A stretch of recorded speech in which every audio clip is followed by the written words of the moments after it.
뭐, 우리 엄마가 하루 잔 거 가지고 숙박비를 내라 했다고? 여보, 솔직히 요즘 같은 시대에 시어머니가 며느리 눈치 없이 오는 게 더 이상하지 않아요? 그리고 모텔에서 숙박비 내는 것보단 좋은 거 아니에요? 그래, 당신, 여기 잠깐만 있어봐. 아들은 서재로 들어가 노트북을 켰습니다. 그리고는 조용히 계산기를 꺼내 들었죠. 달력을 펼쳐놓고 하나하나 날짜를 세어갔습니다. 1월, 2월, 3월. 올해 들어 장모님이 다녀가신 날들을 꼼꼼히 체크했죠. 자, 여기 봐. 올해 장모님이 우리 집에 며칠 묵고 가셨는지 계산해봤어. 그게 왜요? 올해에만 20밤 정도 묵고 가셨더라고. 10만 원씩 계산하면 200만 원. 나도 똑같이 더 받지도 덜 받지도 않고 10만 원씩 계산한 거야. 어때? 그리고 많이 봐줘서 작년건 청구 안 할게. 당신이 전달할래? 아니면 내가 직접 장모님께 전화해서 받을까? 여보, 그게 무슨 소리예요? 우리 엄마한테도 돈을 받겠다고요? 당연하지. 우리 집에서 하루 자려면 숙박비를 내야 한다며? 그럼 공평해야지, 안 그래? 그건 다르죠. 무슨 말을 하는 거예요? 대체 뭐가 다른 건데? 아들의 날카로운 질문에 며느리는 말문이 막혔습니다. 당신이 이게 말도 안 된다고 생각한다면 우리 엄마한테 했던 일도 똑같이 말이 안 되는 거야. 그리고 여보, 제발 우리 이러면 안 돼. 부모님은 한 번뿐이야. 우리가 이렇게 대하면 나중에 우리 아이도 우리한테 똑같이 할 거야. 한번 생각해봐. 당신이 우리 아들 집에 찾아갔는데 돈 내고 자라고 하면 기분 어떨 것 같아? 이번 사연의 주인공은 68세 김명자 씨입니다. 시골 장터에서 통닭집을 운영하며 살아가는 그녀의 하루는 늘 기름 냄새와 함께 시작되었죠. 새벽 5시, 명자 씨의 하루는 시장 도매상에서 신선한 닭을 받아오는 것으로 시작됩니다. 20년 넘게 이어온 일과였죠. 그녀는 늘 제일 먼저 시장에 도착했고, 도매상 아저씨는 명자 씨를 위해 가장 싱싱한 닭을 골라주곤 했습니다. 명자 씨, 오늘도 일찍 오셨네요. 이거 보세요. 오늘 들어온 닭이 참 실하네요. 아이고, 감사합니다. 우리 손님들은 눈이 참 까다로워서 말이죠. 장터로 돌아와 가게 문을 여는 시간은 아침 9시. 하지만 그 전에 해야 할 일이 한두 가지가 아니었습니다. 양념을 버무리고 기름을 데우고 가게 안팎을 깨끗이 청소하는 일까지. 모든 준비를 마치고 나면 어느새 해가 중천에 떠 있었죠. 어서 오세요. 따끈따끈한 통닭 나왔습니다. 장터 골목에서 울리는 명자 씨의 목소리는 언제나 힘이 넘쳤습니다. 20년째 같은 자리를 지키고 있는 그녀의 통닭집은 장터의 터줏대감이나 다름없었죠. 기름이 튀는 소리, 바삭하게 익어가는 닭 냄새. 손님들의 웃음소리가 뒤섞인 이곳에서 명자 씨는 홀로 아들 희원이를 키워냈습니다. 우리 희원이 등록금 마련하려고 예전에는 하루에 닭 100마리도 더 튀겼어요. 명자 씨는 단골 손님들에게 늘 그렇게 말하곤 했습니다. 아들 자랑을 할 때면 그녀의 주름진 얼굴이 자랑스러움으로 환하게 빛났죠. 피부에 밴 기름 냄새가 아들의 등록금이 되고 학원비가 되었다는 걸 그녀는 한 번도 후회한 적이 없었습니다. 트럭 운전기사였던 남편과 사별한 뒤로는 더욱 열심히 일했습니다. 아들 희원이가 중학교 2학년 때였죠.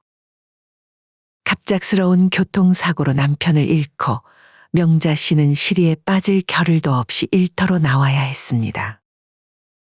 엄마가 있잖아. 너무 걱정하지 마. 그때 중학생이었던 아들에게 했던 말을 명자 씨는 지금도 생생히 기억합니다. 그 말을 지키기 위해 얼마나 많은 밤을 지새웠는지 모릅니다. 주문이 밀릴 때면 손등에 기름이 튀어도 아랑곳하지 않고 일했고 명절 때는 사흘 내내 서서 일한 적도 있었죠. 그렇게 키운 아들 희원이는 이제 서울에서 대기업 과장으로 일하고 있었습니다. 결혼도 하고 자리도 잡았지만 얼굴 보기가 쉽지 않은 게 명자 씨의 유일한 서운함이었죠. 아들이 바빠서 그래요. 출장도 자주 가고. 명자 씨는 늘 그렇게 아들을 변호했습니다. 단골 손님들이 그래도 하나뿐인 아들인데 자주 와야지 하고 말할 때면 괜히 더 아들 편을 들었죠. 하지만 속으로는 보고 싶은 마음에 눈물이 날 때도 있었습니다. 일주일에 한 번 정도 오는 전화통화가 그나마 위안이 되었죠. 아들은 늘 바쁜 와중에도 어머니의 안부를 물었고 건강을 걱정했습니다. 어머니, 너무 무리하지 마세요. 이제 나이도 있으시고요. 엄마 건강이 항상 걱정이 돼요. 그런 아들의 걱정이 현실이 된 건 지난주였습니다. 평소처럼 닭을 튀기다가 갑자기 허리에 찌릿한 통증이 왔죠. 순간 그대로 주저앉을 뻔했지만 다행히 옆에 있던 손님이 부축해 주었습니다. 아이고, 명자 씨. 병원 한번 가보세요. 요즘 허리 아프다고 하시더니 너무 무리한 거 아니에요? 주변의 걱정 어린 권유에 마지못해 동네 병원을 찾았습니다. 평생 아픈 소리 한 번 안 하고 살았는데 이제 나이를 속일 수 없나 봅니다. 디스크 초기 증상 같은데 큰 병원에서 정밀 검사를 받아보시는 게 좋겠습니다. 의사의 말에 명자 씨는 처음으로 두려움을 느꼈습니다. 혹시라도 큰 병이라도 되면 어쩌나 하는 걱정이 들었죠. 무엇보다 가게를 비울 수가 없었습니다. 망설이다가 결국 아들에게 전화를 걸었습니다. 평소에는 아들 걱정이 큰일 아니면 전화도 잘 안 하는 성격이었죠. 어머니, 제가 서울에 있는 대학병원에 예약 잡아드릴게요. 검사 받고 우리 집에서 하루 쉬다 가세요. 아들의 말에 명자 씨는 잠시 망설였습니다. 며느리와는 그다지 친하지 않았거든요. 결혼식 이후로 명절 때나 보는 사이였죠. 명절 때도 며느리는 늘 바쁘다며 금방 서둘러 친정으로 가버리곤 했습니다. 아니야. 며느리한테 패 끼칠까봐 부담되지 않겠니? 괜찮아요. 제가 출장 중이라 성우 엄마랑 성우만 있을 거예요. 장모님도 자주 주무시고 가시는데 어머니가 하루 정도 계시는 건 문제 없어요. 아들의 말에 용기를 낸 명자 씨는 서울행 버스표를 예매했습니다. 가방에는 며느리 줄 선물도 바리바리 싸들고 갔습니다. 이거라도 가져가야 며느리 눈치 안 보이지. 버스에 오르면서도 명자 씨는 불안한 마음을 달랠 수가 없었습니다. 아들이 미리 얘기를 했다지만 며느리가 반갑게 맞아줄지 걱정이 되었죠. 창밖으로 스쳐 지나가는 풍경을 보며 명자 씨는 한숨을 내쉬었습니다. 우리 희원이가 얘기했다니까 괜찮겠지? 오랜만에 보는 도시의 풍경이 낯설었습니다. 높은 빌딩들 사이로 지나가는 버스 안에서 명자 씨는 문득 자신이 너무 시골 사람처럼 보이진 않을까 걱정되었습니다. 옷도 좀 더 신경 써서 입고 올 걸 그랬나 하는 생각도 들었죠. 그렇게 명자 씨는 서울로 향했습니다. 하지만 그녀는 알지 못했죠. 이번 방문이 그녀의 인생에서 가장 서글픈 하룻밤이 될 거라는 걸. 평생 잊지 못할 상처를 받게 될 거라는 걸 말입니다. 그렇게 찾아간 대학병원 정형외과 앞, 명자 씨는 긴장된 마음으로 의자에 앉아 있었습니다. 김명자님, 검사실로 들어오세요. 간호사의 호명을 받고 검사실로 들어가는 발걸음이 무거웠습니다. MRI 촬영부터 시작해서 여러 가지 검사가 이어졌죠. 낯선 기계 소리에 가슴이 쿵쾅거렸습니다. 좁은 기계 안에 누워 있는 동안 명자 씨는 문득 아들 생각이 났습니다. 어머니, 허리 아프신 지는 얼마나 되셨어요? 아, 몇 달 정도는 된 것 같아요. 처음에는 별거 아닌 줄 알았는데 요즘 점점 심해지더라고요. 의사는 꼼꼼하게 검사 결과를 살펴보더니 고개를 끄덕였습니다. 컴퓨터 화면에 나타난 명자 씨의 척추 사진을 보며 설명을 시작했죠. 여기 보시면 디스크가 약간 돌출되어 있습니다. 다행히 수술까지는 필요 없으시고요. 물리치료와 약물치료로 관리하시면 될 것 같습니다. 다만 무리하시면 안 됩니다. 특히 오래 서 계시는 일은 피하셔야 해요. 명자 씨는 순간 눈앞이 캄캄해졌습니다. 통닭집 일을 어떻게 계속하나 하는 걱정이 밀려왔죠. 하루 종일 서서 일해야 하는데 그걸 못하면 가게는 어떻게 하나. 이런저런 걱정이 한꺼번에 밀려왔습니다. 일을 계속해도 될까요? 당분간은 쉬시는 게 좋겠습니다. 최소한 2주 정도는요. 의사의 말에 명자 씨의 어깨가 축 처졌습니다. 하지만 이내 마음을 다잡았죠. 알겠습니다, 선생님. 병원을 나서자 오후 4시가 다 되어갔습니다. 처방받은 약을 들고 약국에 들렀다가 나오니 하늘이 어두워지기 시작했죠. 아들 집으로 가는 길, 명자 씨는 택시 안에서 자꾸만 시계를 확인했습니다. 며느리가 어떤 표정으로 자신을 맞이할지 걱정되었죠. 택시 기사님과 이런저런 이야기를 나누면서 마음을 달랬습니다. 시골에서 올라왔다는 말에 기사님도 관심을 보였죠. 아이고, 멀리서 오셨네요. 자제분 댁에 가시나 봐요. 네. 아들 집에 가는 길이에요. 좋으시겠어요. 요즘은 자식들은 부모가 집에 오는 거 싫어한다던데. 저도 저번에 아들 집에 갔는데 며느리가 어찌나 눈치를 주던지. 불편해서 나와버렸다니까요. 기사님의 말에 명자 씨는 쓴웃음을 지었습니다. 서울 시내를 지나는 동안 고층 빌딩들이 창밖으로 스쳐 지나갔죠. 여기서 세워주세요. 아파트 단지 앞에 내린 명자 씨는 잠시 망설였습니다. 현관에 들어서기 전 가방에서 며느리 줄 선물을 꺼내보았죠. 1205호. 초인종을 누르는 손가락이 떨렸습니다. 잠시 후 문이 열리고 며느리가 나타났죠. 평소 보던 모습 그대로였지만 왠지 더 차가워 보였습니다. 어머님, 오셨어요? 병원 갔다 오셨다면서요? 며느리의 목소리는 생각보다 차가웠습니다. 명자 씨는 억지로 미소를 지으며 말했습니다. 그래, 병원에서 이것저것 검사하느라 오래 걸렸네. 들어오세요. 며느리는 시계를 힐끔거리며 현관문을 열어주었습니다. 집 안으로 들어서는 순간 어색한 기류가 감돌았죠. 명자 씨는 조심스럽게 선물을 내밀었습니다. 요즘 집안일 하느라 많이 힘들지? 보약 좀 다려왔다. 그리고 이건 이번에 갓 담근 김치야. 반찬에 먹기 힘들지? 아, 네, 감사합니다. 며느리는 무심한 듯 선물을 받아들었습니다. 그리고는 부엌 한켠에 대충 올려두었죠. 거실에 앉아 있는데 며느리가 조심스럽게 말을 꺼냈습니다.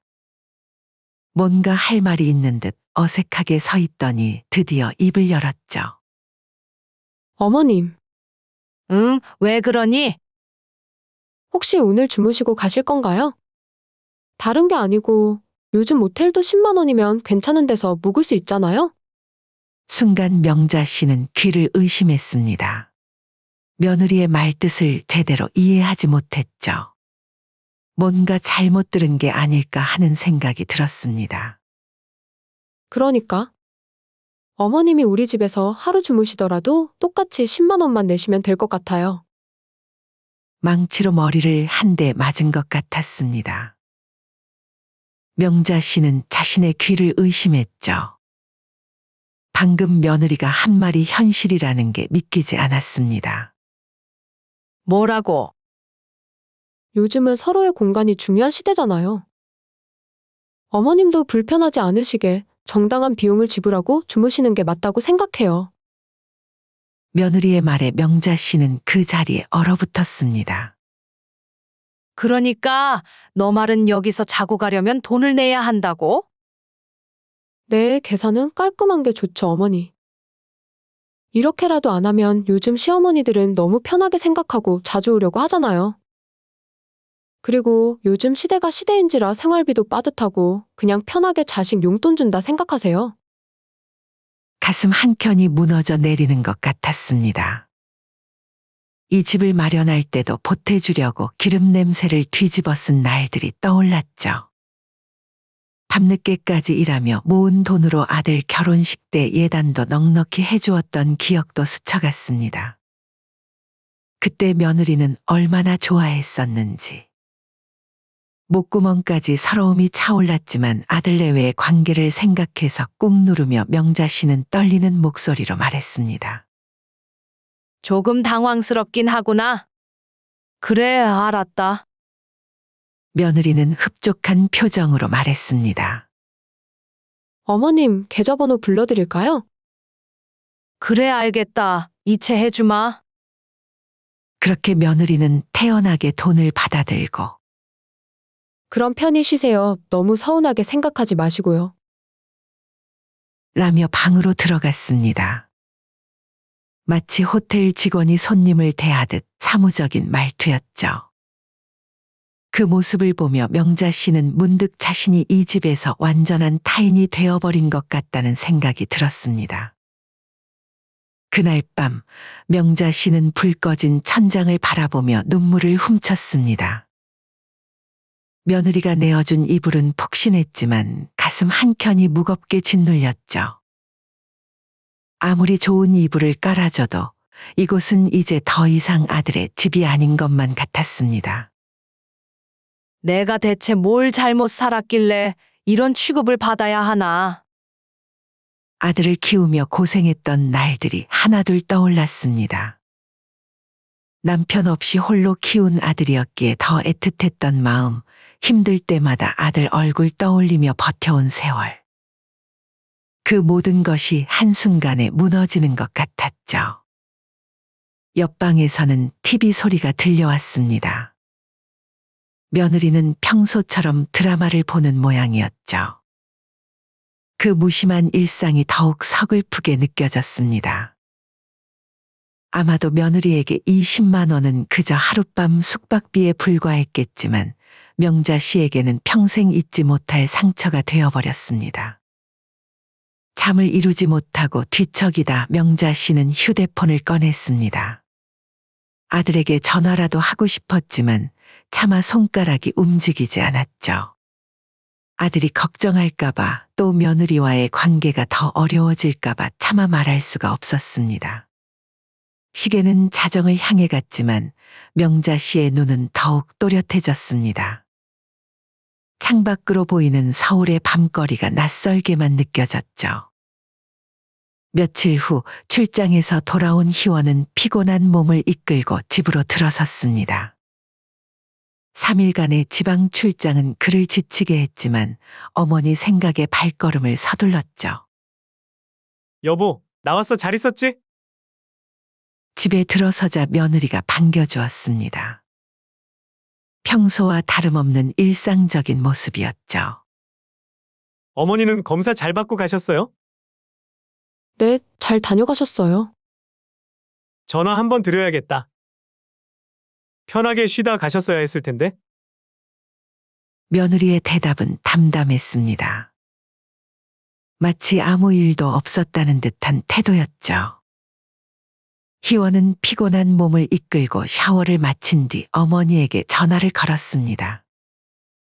엄마, 검사 잘 받았어요? 의사가 뭐래요? 큰 이상은 없다더라. 다행이지 뭐. 어머니의 목소리가 어딘가 기운이 없어 보였습니다. 평소의 활기찬 목소리가 아니었죠. 희원은 순간 뭔가 이상하다는 느낌을 받았습니다. 엄마, 목소리가 왜 그래? 무슨 일 있었어요? 아니, 괜찮아. 그냥 요즘 장사가 안 돼서 그래.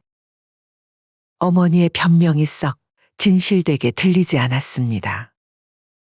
하지만 더 이상 캐묻지는 않았죠. 통화를 마친 후 아들은 휴대폰으로 카드 내역을 확인하기 시작했습니다. 출장 중에 사용한 경비를 정리하려는 참이었죠. 그때였습니다. 이상한 내역 하나가 눈에 들어왔습니다. 어머니의 계좌에서 며느리 계좌로 10만 원 이체. 이체 메모는 숙박비라고 적혀 있었던 거죠. 순간 희원의 손이 멈췄습니다. 숙박비라니? 누구의 숙박비? 뇌리를 스치는 불길한 예감에 아들 희원이의 얼굴이 굳어졌습니다. 숙박비? 이게 대체 뭐지? 불안한 마음에 희원은 거실로 나가 며느리에게 물었습니다. 여보, 이거 뭐야? 뭐가요? 어머니 계좌에서 당신 계좌로 10만 원 들어온 거 말이야. 숙박비? 아, 그거요?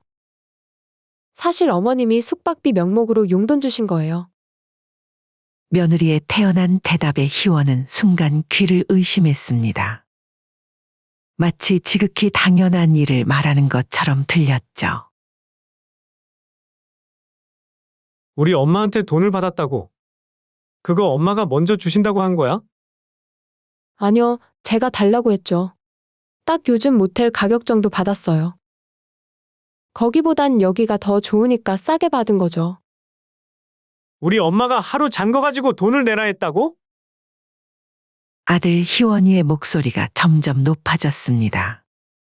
하지만 며느리는 전혀 이상하다고 생각하지 않는 듯했죠. 여보, 솔직히 요즘 같은 시대에 시어머니가 며느리 눈치 없이 오는 게 더 이상하지 않아요? 그럼 장모님이 우리 집에서 지낼 때는 괜찮았어? 희원의 날카로운 질문에 며느리가 잠시 움찔했습니다. 하지만 이내 또박또박 말을 이었죠. 그건 다르지.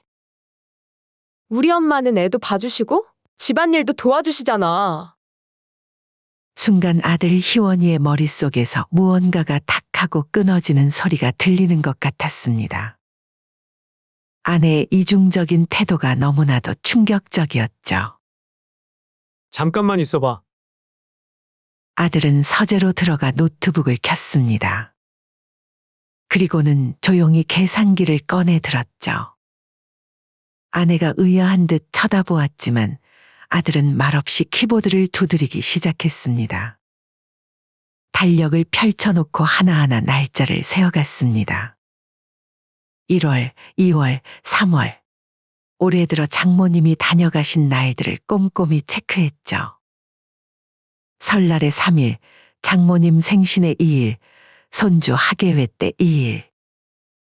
자, 여기 봐. 올해 장모님이 우리 집에 며칠 묵고 가셨는지 계산해봤어. 그게 왜요? 며느리의 목소리가 살짝 떨렸습니다. 뭔가 불길한 예감이 든 듯했죠. 올해에만 20밤 정도 묵고 가셨더라고. 10만 원씩 계산하면 200만 원. 나도 똑같이 더 받지도 덜 받지도 않고 10만 원씩 계산한 거야. 어때? 그리고 많이 봐줘서 작년건 청구 안 할게. 당신이 전달할래? 아니면 내가 직접 장모님께 전화해서 받을까? 며느리의 얼굴이 새파래졌습니다. 입술이 하얗게 변할 정도로 충격을 받은 듯했죠. 여보, 그게 무슨 소리예요? 우리 엄마한테도 돈을 받겠다고요? 당연하지. 우리 집에서 하루 잔다고 숙박비를 내야 한다며? 그럼 공평해야지, 안 그래? 그건 다르죠. 무슨 말을 하는 거예요? 뭐가 달라? 시어머니는 돈을 내야 하고, 친정어머니는 공짜로 지내도 되는 거야? 아들의 날카로운 질문에 며느리는 말문이 막혔습니다. 얼굴이 붉어졌다가 창백해지기를 반복했죠. 시어머니랑 친정어머니는 다르잖아요. 그래, 다르지? 치사한 것 같아서 이 말은 안 하고 싶은데, 막말로 당신이 이 집 살 때 보태준 거 있어? 여기 우리가 살고 있는 이 집 살 때도 보태주셨어. 나머지 돈은 내가 결혼 전에 모아둔 거고. 근데 우리 엄마한테 숙박비를 받았다고? 지금 말이 된다고 생각해? 순간 아들의 목소리가 떨렸습니다. 분노와 실망감이 뒤섞인 감정이 그대로 전해졌죠. 당신이 이게 말도 안 된다고 생각한다면 우리 엄마한테 했던 일도 똑같이 말이 안 되는 거야. 대체 왜 입장 바꿔서는 생각을 못 하는 거야? 며느리는 결국 아무 대답도 하지 못했습니다. 그저 고개를 숙인 채 서 있을 뿐이었죠. 희원은 책상 서랍을 열어 통장을 꺼냈습니다. 그리고는 10만 원을 꺼내 테이블 위에 올려놓았죠.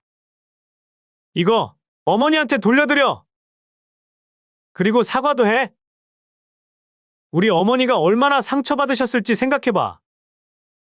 며느리는 여전히 말이 없었습니다. 하지만 눈가가 붉어진 것을 보니 자신의 잘못을 깨달은 듯했죠. 희원은 거실 소파에 앉아 깊은 한숨을 내쉬었습니다. 문득 어머니의 쓸쓸한 뒷모습이 떠올랐죠. 평생 자식 걱정만 하며 사신 어머니께 이런 상처를 준 것을 생각하니 가슴이 아팠습니다. 이제야 어머니의 힘없는 목소리가 이해되었습니다. 자식 집에서 숙박비를 내고 잤다는 서러움을 혼자 사귀고 계셨던 거죠. 엄마한테 어떻게 이럴 수가. 아들 희원이는 휴대폰을 들어 어머니께 전화를 걸었습니다. 하지만 이내 다시 내려놓았죠. 먼저 아내와 이야기를 더 나눠야 할 것 같았습니다. 여보, 우리 이러면 안 돼. 부모님은 한 번뿐이야. 우리가 이렇게 대하면 나중에 우리 아이도 우리한테 똑같이 할 거야. 한번 생각해봐. 당신이 우리 아들 집에 찾아갔는데 돈 내고 자라고 하면 기분 어떨 것 같아? 며느리의 눈에서 눈물이 흘러내렸습니다. 뒤늦게 깨달은 잘못에 대한 후회의 눈물이었을까요? 며칠 후 며느리는 어색한 말투로 명자 씨에게 전화를 걸었습니다. 어머님, 죄송해요. 다음부터는 그냥 집에서 주무세요. 제가 생각이 좀 짧았던 것 같아요. 저는 단지 너무 편하게만 있으시면 자주 찾아오셔서 불편해질까봐 그랬던 거였어요. 전화기 너머로 들려오는 며느리의 사과에 명자 씨는 잠시 말을 잊었습니다. 눈가에 맺히는 눈물을 훔치며 작은 목소리로 대답했죠. 그래, 알겠다. 그런데 며느라, 나도 너한테 부담을 주기 싫어서 그동안 찾아가고 싶어도 최대한 자제했다. 나는 시어머니 모시고 시집살이도 해봐서 무슨 마음인지는 이해를 해. 그래도 지켜야 할 어느 정도의 선은 있다고 생각한단다. 명자 씨는 이미 며느리에게 큰 실망을 했지만 한편으로는 아들의 마음을 깊이 위로했습니다. 그래도 내 아들은 부모를 저버리지 않았구나. 이렇게라도 깨닫게 됐으니 다행이다. 그렇게 김명자 씨는 한바탕 소동 끝에 가족 내 서열이 정리되었음을 실감했습니다. 비록 쓰라린 경험이었지만 이를 통해 아들의 진심을 확인할 수 있었다는 것에 위안을 삼았죠. 며느리의 사과 전화를 받은 후 명자 씨는 한동안 멍하니 휴대폰만 바라보았습니다. 허리가 아파 잠시 쉬라는 의사의 말도 있었지만 그녀는 다시 일터로 나왔죠. 기름 튀기는 소리와 닭 굽는 냄새 속에서 마음을 달래려 했습니다. 아이고, 명자 씨. 그래도 좀 쉬지. 허리 아프다면서? 단골 손님들의 걱정 어린 말에도 명자 씨는 그저 웃음으로 응대할 뿐이었습니다. 일이라도 해야 마음이 편했죠. 그렇게 며칠이 지났을까요? 어머니, 낯익은 목소리에 고개를 들어보니 아들 희원이 가게 앞에 서 있었습니다. 예고도 없이 불쑥 찾아온 아들의 모습에 명자 씨는 놀랐죠. 어머니, 왜 이러고 계세요? 의사 선생님이 쉬라고 하셨다면서요? 아이고, 웬일이야. 여기까지 다 오고. 안 그래도 저번에 얼굴 못 봐서 아쉬웠는데 시간이 좀 나서 깜짝 놀래켜드리려고 찾아왔죠. 명자 씨는 급히 손을 닦으며 아들 앞으로 다가갔습니다. 아들은 어머니의 손을 잡아 끌며 가게 안쪽에 의자로 모셨죠. 어머니, 우리 이야기 좀 해요. 희원의 눈빛은 진지했습니다. 명자 씨는 순간 며느리의 전화가 떠올랐죠. 그날. 정말 죄송해요. 제가 없는 사이에 그런 일이 벌어질 줄이야. 희원이는 고개를 푹 숙였습니다. 어머니께 받은 상처가 얼마나 컸을지 생각하니 가슴이 아팠죠. 아니야. 며느리가 이미 사과했어.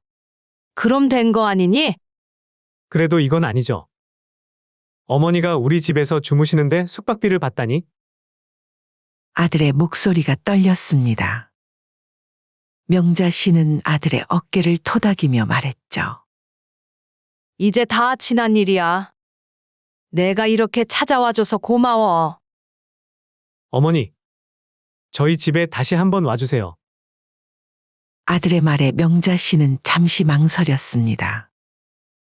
그날의 기억이 아직도 생생했죠. 하지만 아들의 진심 어린 눈빛을 보니 마음이 조금씩 누그러졌습니다. 며느리는 너가 여기 오는 거 알고 있니? 네. 이번엔 와이프도 진심으로 반성하고 있어요. 어머니를 직접 모시러 오고 싶어 했는데 제가 먼저 와보는 게 좋을 것 같아서. 아들의 말에 명자는 잠시 생각에 잠겼습니다. 문득 그날 밤 천장을 바라보며 흘렸던 눈물이 떠올랐죠. 하지만 이내 마음을 다잡았습니다. 그래. 가보자. 가게 문을 닫고 아들의 차에 오르면서 명자 씨는 묘한 기분을 느꼈습니다.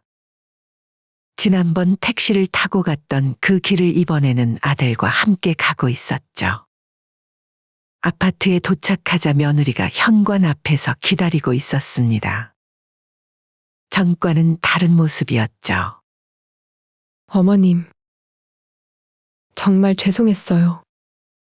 며느리는 눈물을 글썽이며 명자 씨의 손을 잡았습니다. 그리고 조심스럽게 지난번 받았던 10만 원을 내밀었죠.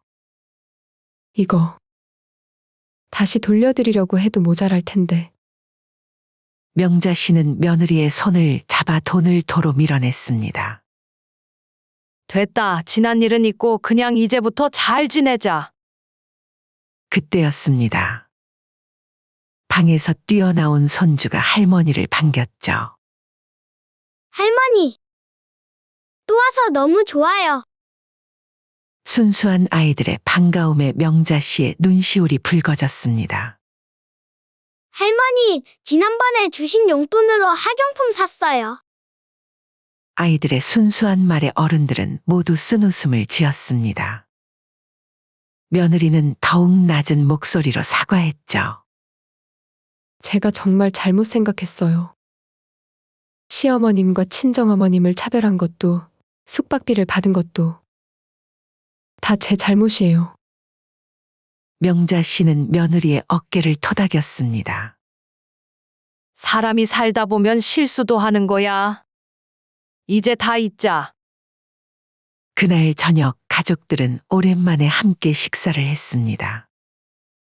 어머니, 이제 허리는 좀 어떠세요? 많이 좋아졌어. 걱정하지 마. 이제부터는 조금씩 쉬세요, 엄마. 돈은 너무 걱정 마시고요. 희원의 말에 명자 씨는 고개를 저었습니다. 아이고, 괜찮다. 너네한테 부담 주기 싫어서 그래. 식사를 마친 후 명자 씨는 이번에도 거실에서 잠을 자겠다고 했습니다. 하지만 며느리는 단호하게 고개를 저었죠. 안 돼요, 어머님. 이제부터는 이 방이 어머님 방이에요. 항상 준비되어 있을 거예요. 그 말에 명자 씨의 눈시울이 붉어졌습니다. 작은 방에 들어서니 깨끗하게 정돈된 침구와 함께 옷장 한 켠이 비워져 있었죠. 어머님 옷도 좀 두고 가세요. 자주 오실 수 있게. 이제야 이곳이 진정한 아들의 집이 된 것 같았습니다. 명자 씨는 창밖을 바라보며 미소 지었죠. 이번 일을 계기로 가족들은 더욱 가까워졌습니다. 명자 씨는 문득 그날의 일을 떠올렸습니다. 이렇게 깨닫게 된 것도 감사하네. 그렇게 김명자 씨는 한바탕 소동 끝에 가족의 진정한 의미를 되새기게 되었습니다. 때로는 쓰라린 경험이 더 큰 깨달음을 가져다 준다는 것을. 그리고 진정한 가족의 의미는 서로를 이해하고 용서하는 데 있다는 것을 말이죠.